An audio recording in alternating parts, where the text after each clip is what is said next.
What's up, my people?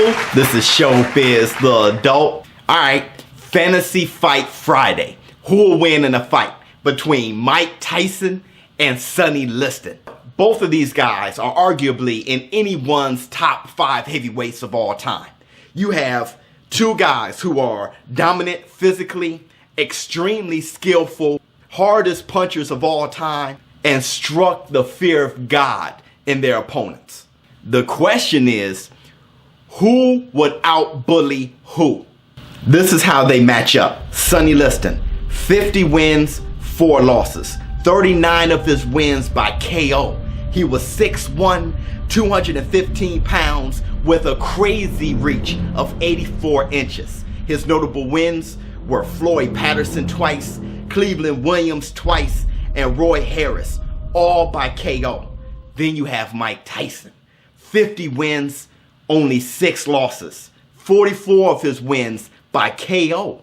5'10", 218 pounds with a reach of 71 inches. His notable wins were Frank Bruno twice, Razor Ruddock twice, and Michael Spinks. Now, when considering this matchup, you definitely have to look at them in their primes, okay? So I'm going to look at what they did well in their prime and what they didn't do so well in their prime and how that would look if they fought each other. Now, the only way I can do it is grab like a reference fighter, grab a point of reference for those two. And for Sonny Liston, I chose Floyd Patterson. And for Mike Tyson, I chose Razor Ruddock. And this is why. As for Floyd Patterson, this is how he relates to Mike Tyson. Both of them are from Brooklyn. Both of them were trained by Cus D'Amato with extremely similar fighting styles, if not the exact same thing. Both of them had crazy power in their left hooks, and both of them were extremely fast. Now, as for Sonny Liston and Razor Ruddock, both of them over 6 feet, with Sonny Liston being 6'1", Razor Ruddock being 6'3". Both of them solid heavyweights as far as size. Sonny Liston was 215 and Razor Ruddock was 228. Razor Ruddock can definitely swat. So I use Razor Ruddock as the reference fight, and I use Floyd Patterson as a reference fight. Now, let's break those fights down.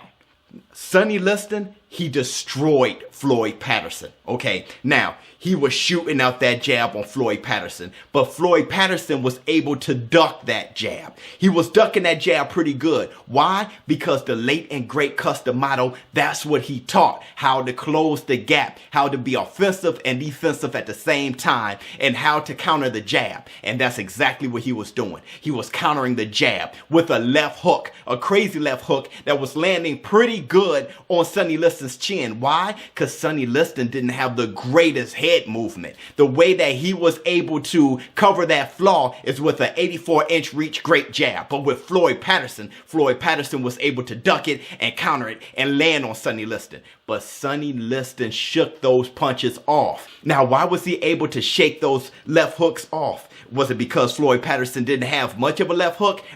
Wrong. Floyd Patterson had one of the more devastating left hooks in the history of boxing. Is it because Sonny Liston's chin was just way too tough? Wrong. Anybody that took a hard enough left hook from Floyd Patterson was definitely shook. Now, why was Sonny Liston able to shake off Floyd Patterson's left hook? This is why. Right here. Look where Sonny Liston is looking, and look where Floyd Patterson is looking. The fight was over before it started. Floyd Patterson was throwing that left hook, not to hurt, not to maim, not to murder, but to not make Sonny Liston angry. So that left hook was landing, and it was landing pretty good. So you put Mike Tyson in there instead of Floyd Patterson, and you see Mike Tyson, who is stronger, more explosive, countering the left jab of Sonny Liston with a left hook of his own that's going to land on the button. And when he throws that thing, he's going to throw it to hurt, to maim, to murder. And I'm telling you, Sonny Liston is not shaking it off the way he was able to shake off the left hooks from Floyd Patterson. But how was Sonny Liston able to be victorious over Floyd Patterson? What does Sonny Liston do right? He started throwing that lead uppercut that was landing. And from Sonny Liston, not too many have to land. Sonny Liston was landing a few of those, and what happened to Floyd Patterson? He dropped. And when he dropped permanently. Now, would that lead uppercut land on Mike Tyson? Let's look at the Razor Ruddock fight. What was the most significant punch that Razor Ruddock was throwing and landing pretty well on Mike Tyson? The uppercut. The uppercut. He was throwing the uppercut on Mike Tyson, and even Razor Ruddock was able to land on Mike Tyson. But Razor Ruddock is no Sonny Liston. And if Sonny Liston is landing those type of blows on Mike Tyson, I bet you Mike Tyson is going to feel it, and he's going to feel it more than he was feeling Razor Ruddock's. Mike Tyson can definitely get shook by Sonny Liston. So for me, it boils down to two punches. Mike Tyson's left hook and Sonny Liston's uppercut. Because Sonny Liston's best punch was his jab, but Mike Tyson is going to duck that.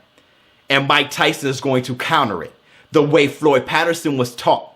And that's the same way Custom Motto taught Mike Tyson.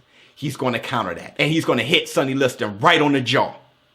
But Sonny Liston has a punch of his own, which is the uppercut. And he's going to land that. And it's going to land on Mike Tyson and hit him square on the jaw. So the question is, who can land their punch significantly enough to be victorious? The only way I can approach that question is by looking into their hearts. Looking into what happens when someone else is landing some punches on the other and how do they respond to it. So I guess the question isn't who will land their punch more significantly. It's who will respond better to the other's significant punch. The best way I can do that is look at fights where they were taking significant punches from their opponent in their primes, and how did they respond to it? Of course, I'm not going to look at Sonny Liston later on when he was 185 years old. No one knows how old Sonny Liston was, by the way. And no way am I going to look at the Buster Douglas fight. Mike Tyson was high on coke. Everyone knows that. No way am I going to look at Danny Williams. No way am I going to look at Lennox Lewis. And I'm not even going to look at Evander Holyfield. What I'm going to do is look at that Frank Bruno fight. Frank Bruno, he caught Mike Tyson with a hook during the exchange. And when he did, Mike Tyson was hurt. He was wobbled. You can see it. You can look at him that he was in trouble. But how did Mike Tyson respond? How did a prime Mike Tyson respond? A Mike Tyson who was in there not to just get paid to pay off Uncle Sam, not to just be in there because it was scheduled, but a Mike Tyson who was in there to win. How did he respond when he was rocked by Frank Bruno? He stuck to him like glue. He jumped all over him. He didn't even have his legs under him, but he jumped all over him, and he did not let up on the pressure. He actually did the opposite, confusing Frank Bruno, making Frank Bruno feel that he just shook off that punch when really, Mike Tyson was hurt. That's how Mike Tyson respond. A prime Mike Tyson respond. Now let's look at Sonny Liston. Sonny Liston went up against Muhammad Ali twice. In the second fight, he was dropped. And he stayed on the ground for a 10 count. Muhammad Ali threw the famous anchor punch, and it dropped him. But it wasn't the punch that kept him down. It was his pride. Sonny Liston, he did the math. He did the ratio. He did the averages. He said, how many punches am I throwing and landing versus how many punches Muhammad Ali is throwing and landing? And you know what? I extrapolate that, and I am not going to win this fight. I might as well stop right here and let this 10 count ride out. I'm not going to win. He quit. And that was the second time he quit.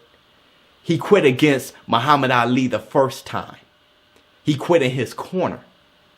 So, who would respond better to the other significant punches? In their prime, I would have to say Mike Tyson. So, who will win the fight between Mike Tyson and Sonny Liston? Let me put it to you this way. Let's look at the late and great Custom Motto. Custom Motto was there. He was there when Sonny Liston murdered Floyd Patterson twice. his prize fighter, Floyd Patterson, the two-time world champion, the youngest heavyweight champion ever. He was there when Sonny Liston destroyed him. And that was like a stain on his brain. For years, he was looking for a Sonny Liston killer. That's all he needed. He needed a heavyweight that he could train to beat Sonny Liston. That's all he trained Mike Tyson to be.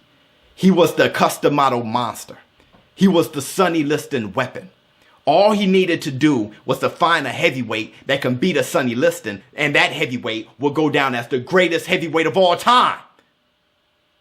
He created the Sonny Liston killer in Mike Tyson. Somebody who can avoid the jab. And somebody who, in his brain, is a monster. In his brain, he's the bully. In his brain, if he goes up against that big mountain of a man, he won't retreat like Floyd Patterson did. He made a Floyd Patterson, Sonny Liston mix. He made a guy who would counter the left jab. And when he comes back up with the left hook that will crush your face in. He made a guy that was scary. He made a guy who struck fear on his way to the ring. He made a guy that would make the other guy quiver the way Sonny Liston made Floyd Patterson quiver. What he made was the ultimate Sonny Liston weapon. Who will win between Mike Tyson and Sonny Liston? Mike Tyson. Why? Because he was designed to beat Sonny Liston. ShowBizz the adult. Listen to ShowBizz. I'm out. Boxing. What's better?